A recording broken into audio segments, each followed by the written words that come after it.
Friends, welcome to my channel. చిన్ని serial గురించి తెలుసుకుందాం. మన మ్యాడీ హోటల్లో పనిచేసేటప్పుడు మన నాగవల్లి చూస్తుంది కదా, ఆ హోటల్కి వస్తుంది. ఏం మ్యాడీ, నీకు ఇంత కర్మ పట్టింది? మీ డాడీ ఎంత రిచ్, మీ డాడీ తలుచుకుంటే ఎన్నో హోటళ్ళకు తెచ్చి నీ ముందు పెడతాడు అంటే, నువ్వు బాధపడకు మమ్మీ, నేను ఇప్పుడు నా కాళ్ళ మీద నేను నిలబడ్డాను కదా, నువ్వు ప్రౌడ్గా ఫీల్ కావాలి అని మ్యాడీ నీకెలా చెప్పాలరా అని నాగవల్లికి కోపం వస్తుంది. అప్పుడు మధుని చూసి, నా కొడుకుని ఎంతో అల్లాడు ముద్దుగా పెంచుకున్నానే, ఇలా వంటవాడు ఇలా చేసావేంటి అని మన మధుని చూసి తిడతారు. మీరు తప్పుగా అనుకుంటున్నారని, వరుణ్ ఇంకా లోయి ప్రేమించుకున్నారు కాబట్టి మేము పెళ్లి చేశాను, మీ ఫ్యామిలీని ఏం విడగొట్టడానికి నేనేం ప్రయత్నం చేయలేను అని మన మధు అంట. మ్యాడీ మీరు ఎప్పుడు కలిసి ఉండాలని నేను కోరుకుంటానంటే షటాప్ అని అంటారు నాగవల్లి. షటాప్, నిన్ను చూస్తేనే నాకు అసహ్యం ఉంది, నోరు తెరిస్తే అబద్ధాలు. నేను వచ్చింది నీతో మాట్లాడడానికి కాదు, నా కొడుకుతో మాట్లాడడానికి వచ్చాను. మధు, నువ్వేం మాట్లాడకు.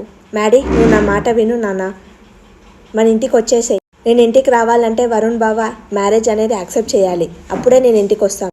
అప్పుడు ఇంపాసిబుల్ మ్యాడీ, అయితే అప్పుడు నేను రావడం గిట్ట ఇంపాసిబుల్ మమ్మీ.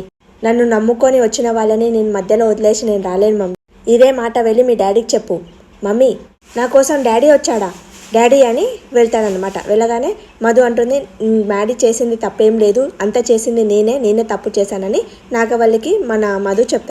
దయచేసి మ్యాడీని ఇంకా వరుణ్ని ఇంటికి రానివ్వండి అంటే, ఆపవేని నాటకాలు అని మన నాగవల్లి. చేసిందంత చేసి ముసలి కన్నీరు కారుస్తున్నావా? గుర్తు పెట్టుకో, నా ఫ్యామిలీని ముక్కం చేసిన నిన్ను వదిలే సమస్యనే లేదు. డాడీ, ఏంట్రా నువ్వు మినిస్టర్ కొడుకువి, ఇలా వంట వాళ్ళ పని చేసుకుంటూ కూలి వాళ్ళ పని చేసుకుంటుంటే నా పరువు ఏం పోతుంది? నేనేం కష్టపడట్లేదు డాడీ, నాకు ఇష్టమైన పనే చేసుకుంటున్నాను, రోజుకి 500 సంపాదిస్తున్నాను, బావ వల్ల నేనే చూసుకుంటున్నాను, నేను చాలా హ్యాపీగా ఉన్నాను. నువ్వు ఎంత హ్యాపీగా ఉన్నావో నాకు కనిపిస్తుందిలే. కేర్ ఆఫ్ మినిస్టర్ నుంచి కేర్ ఆఫ్ ప్లాట్ఫామ్కి వచ్చేసావు చీ అని వాళ్ళ నాన్న అంటారు. నోరు మూసుకొని అన్నీ వదిలేసి ఇంటికి రా. నేను మమ్మీకి చెప్పాను డాడీ, వరుణ్ పెళ్లి యాక్సెప్ట్ చేస్తేనే నేను ఇంటికి వస్తానని చెప్పాను. వాళ్ళ పెళ్లి యాక్సెప్ట్ చేసి ఇంట్లోకి పిలుస్తేనే నేను వస్తాను డాడీ, లేదంటే నేను రాలేను, సారీ. నాగవల్లి, పద వెళ్దాం, వీడు మారాడు, వీంచావు వీడు మారని. ఆగు బావా, మ్యాడీ నా మాట వింటాడు, ప్లీజ్ నాన్న ఒప్పుకో నాన్న అంటే, లేదు మమ్మీ, వీడు మన పరువుతో పాటు మన ప్రాణాలు తీయనికనే పుట్టాడు, మర్యాదగా ఇంటికి రా, లేదంటే కొడుకు అని గిట్ట చూడను, నువ్వేం చేస్తానో నువ్వు ఇమాజిన్ గిట్ట చేయలేవు అని వాళ్ళ నాన్న వార్నింగ్ ఇస్తాడు. రా నాన్న అని నాగవల్లి ఎంతో అడుగుతుంది, మన మ్యాడీ రాను మమ్మీ అని అంటాడు. తర్వాత వాళ్ళు వెళ్ళిపోతారు. వెళ్ళిపోగానే మన మ్యాడీ ఇంకా మధు, చూసావా మధు, మన అమ్మ నాన్న ఎంత డిసప్పాయింట్ చేశానో, వాళ్ళు నన్ను ఎంతో ప్రేమిస్తున్నారు కానీ వాళ్ళని నేను బాధ పెడుతున్నాను అని మ్యాడీ బాధపడతాను.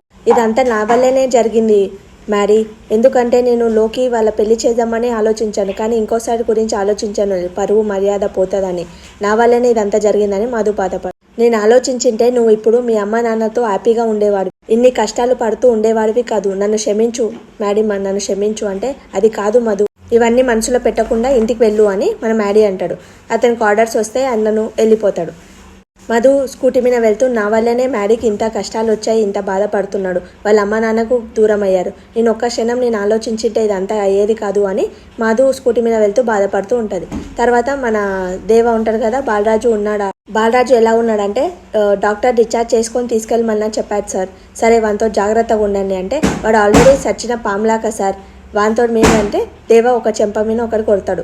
కొట్టి, నువ్వు ఏమనుకుంటున్నావు రా, వాడేంటో వాని కెపాసిటీ ఏంటో నాకు తెలుసు, నేను చెప్పింది చేయండి, ఫస్ట్ వాడిని మన 10లోనే కట్టేసి ఉంచండి, 24 hours అబ్జర్వ్ చేస్తూనే ఉండండి, వాడు మన దగ్గర ఉంటేనే వాళ్ళ కూతురు చిన్నిని మనం పట్టుకోగలం, లేదంటే పట్టుకోలేము.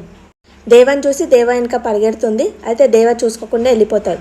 తర్వాత చిన్ని వెళ్తుంటే మన బాలరాజు చూసి చిన్ని అంటే, సార్ బాలరాజు చిన్ని అని పలవరించింది సార్ అని అంటే, అయితే ఒకటి కొట్టాను అని అంటే, స్ప్రూలో ఉండి పలవరించాడంటే చిన్ని అక్కడి నుంచే వెళ్ళిపోయినట్లుంది అని అంటే, అవును సార్ అని అంటే, ఈడియట్స్, చిన్ని అట్టే ఉన్నదిరా, అదే ఏరియాలో ఉన్నట్లుంది, వెతకండి, ఈ రోజు ఎట్లయినా చిన్ని దొరికేటట్లు చూడండి అని దేవేంద్ర చెప్తాడు. ఆ రౌడీలో ఆ చిన్ని దొరికిందా? లేదు సార్, ఆ బాలరాజు మత్తులో ఏదో వాగి ఉంటాడు, సరేలే, అది ఎప్పుడైనా దొరుకుతుందిలే, అది ఎప్పటికైనా మన చేతుల్లో సావాల్సిందే కదా, వెళ్ళి ఆ బాలరాజుని వెళ్ళి తీసుకెళ్ళి డెన్లో కట్టేయండి అంటే, ఓకే సార్ అని చెప్తాడు.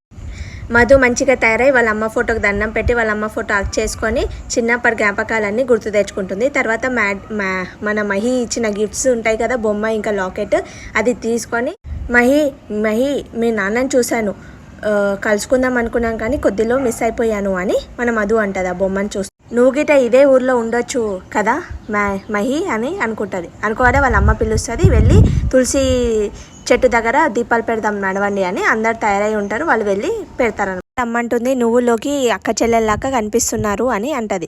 తర్వాత మన మ్యాడీ వచ్చేసి గార్జియస్గా ఉన్నావు, నువ్వు చాలా అందంగా ఉన్నావు అని మన మ్యాడీ అంటాడు. అలాగే లోకి గిట చాలా అందంగా ఉన్నావు అని వాళ్ళ వరుణ్ అంటాడు.